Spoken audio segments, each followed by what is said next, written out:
حضرت امام مالک سرکار کے متعلق لکھا گیا ہے کہ وہ رسول اللہ صلی اللہ علیہ وسلم سرکار کے ایسے سچے عاشق تھے کہ حب رسول کی شمع کو دل و جان میں سجا کر رکھا کرتے تھے۔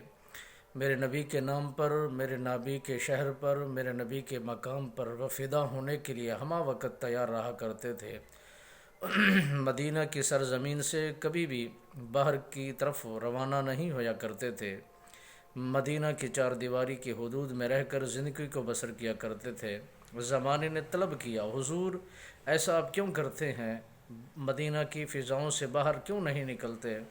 تو حضرت امام مالک سرکار فرماتے ہیں، میں اس لیے نہیں نکلتا، میری زندگی کے سانس وہی آخری ہوں اور مدینہ کی فضا سے میں دور نکل جاؤں اور نبی کے اس شہر سے میری روح نہ نکلے، کہیں اور جا کے نکلے تو ایسی زندگی کا کیا کرنا؟ یعنی حب رسول میں اتنا تڑپتے تھے، حب رسول میں اتنا زندگی کو بسر کرتے تھے، نبی کی یاد میں، نبی کی وفاداری میں ہر وقت تیار رہا کرتے تھے۔